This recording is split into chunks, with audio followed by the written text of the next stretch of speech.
Let the words of my mouth and the meditations of our hearts be acceptable in thy sight, O Lord, our strength and our Redeemer. Amen.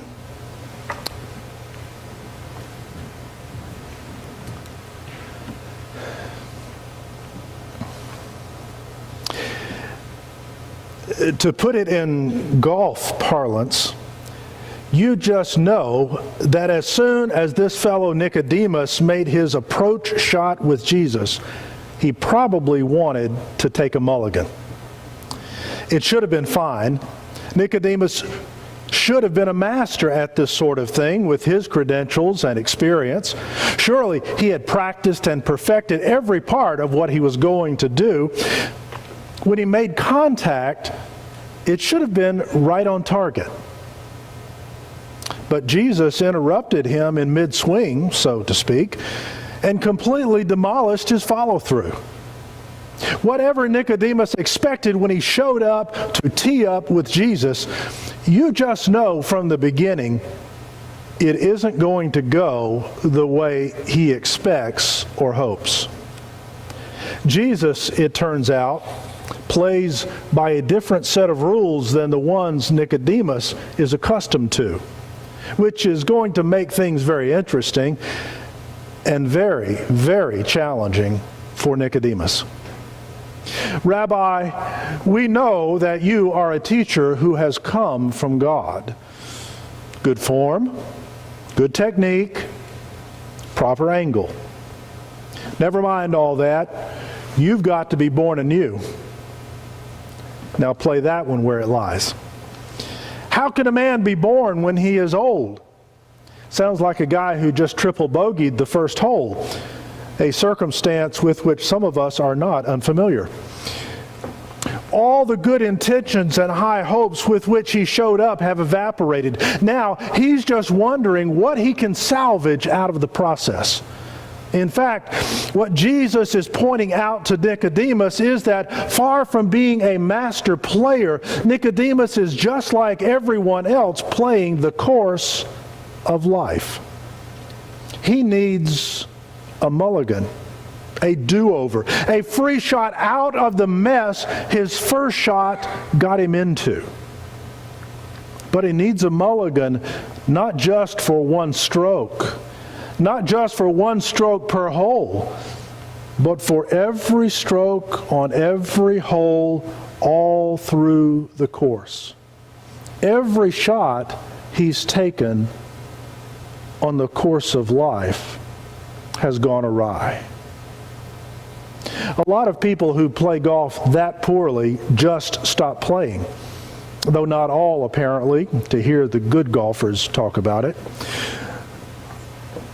But you can't stop playing the course of life just because your tee shots keep flying so very wide of the fairway and your approach shots never approach anything they're supposed to, and your putts put you farther and farther from your goal. Every morning you wake up with a tee time on the course of life and you have to get up and play it. Hard and frustrating as it is. That's what we all do. That's what everybody in the world does. And for many, it's a nightmare. It's just too hard. There are too many hazards. There are too many rules that make everything, that make anything close to par impossible. Nicodemus' rules, you might call them, because his rules are strict rules, the kind that don't allow for mulligans. There are too many of those. So what do? Well, some people cheat. They lie about their score over the course of life. They improve their lie, by which I mean their position on the course. They try to ignore, outsmart, or get around the course rules. Others give up.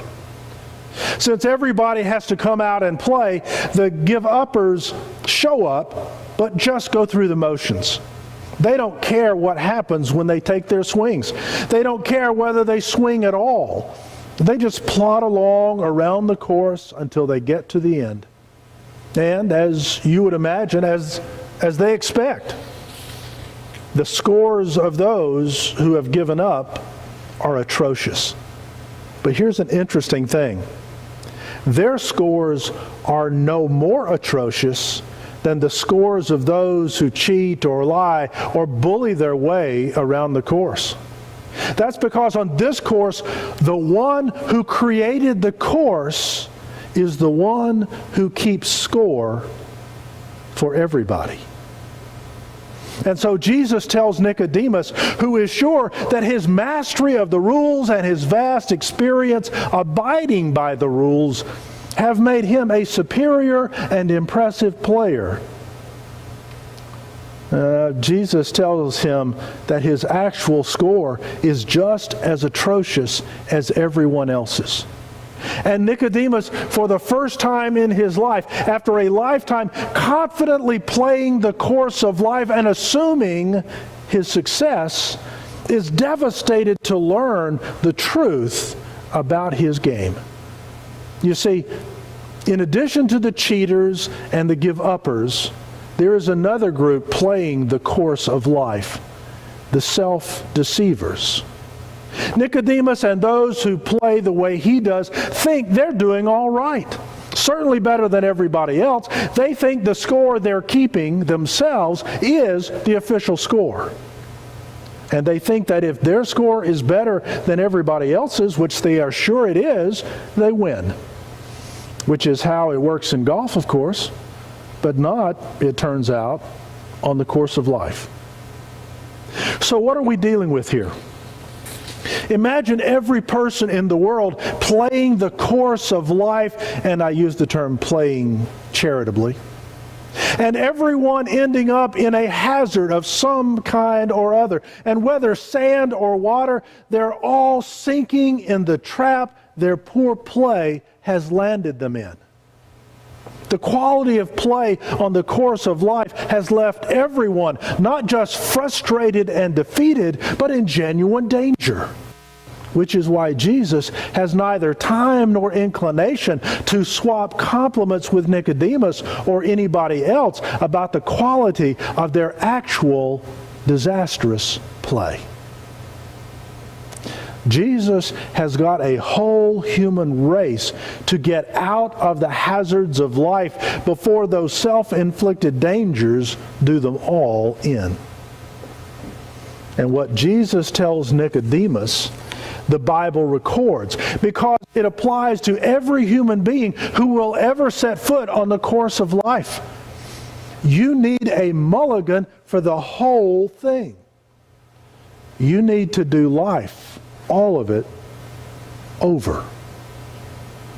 And you begin to realize that the give-uppers may be the smartest people on the course after all. How could you do it all over again? And if you could, how could you do it any better than you did it the first time? You can't take a mulligan for every stroke. You can't even take one mulligan unless whoever you're playing with gives it to you. And who's going to give you a mulligan for every stroke you've ever taken? Who's going to let you, enable you to do your whole life over? Who could do that even if he would? Did I mention that the one who created the course of life and keeps score for all the players appointed a pro for the course? He's a teaching pro, and a great one. He can teach you everything you need to know about playing this unique and overwhelming course. And he can play the course himself, has played the course himself like no one else ever came close to doing. Every day he plays beautifully. Every stroke on every hole is flawless. His every tee shot is straight and deep into the middle of life's fairway. Every approach is perfectly positioned. Every gentle stroke hits pay dirt. Whatever the contours on the way to the heart of the life he's aiming to reach. And Nicodemus met this pro one night, though he didn't know who he was. Oh, Nicodemus knew his name was Jesus, And he knew Jesus was a teacher who seemed to play the game pretty well. But truthfully, Nicodemus didn't have a clue who he was dealing with. He didn't know that Jesus was the one, the only one, who could give Nicodemus the miraculous mulligan he needed, the mulligan for a new life and a chance to play the course of life again, alongside this divinely appointed and divinely powerful life pro who would make Nick's game of life something out of this world. But he started finding out, and quick. But it's not possible, Nicodemus says to him. You better hope it is and believe it is and bet your life that it is, because if it's not, there are no mulligans on the course of life, and you're stuck with the score you shot, which ain't at all pretty. But what about the rules? There are still rules, but they are the rules of the designer and creator of the course, and he decides how to enforce them, not the players. And he has decided that there will be mulligans. There must be mulligans, because otherwise nobody can play the course successfully, except of course the course pro. But the course's creator wants more winners than that. He wants everybody to win. But again, the creator determines what it means to win, and the pro will determine which of the players has met the criteria. And to win on the course of life, you have to play every day with the pro as your partner and teacher, and accept the mulligan for life he offers you, the do-over for all that has gone before without him. As Jesus told Nicodemus, for the course of life creator so loved all the players that he gave his only son to the course to be the pro, that whosoever believed in that he was the pro who could and would give them this miraculous essential mulligan for life and would partner with them to play the course each day would not lose, but win the greatest grand prize ever awarded on any course, anywhere, anytime, for all time. Or words to that effect. Amen.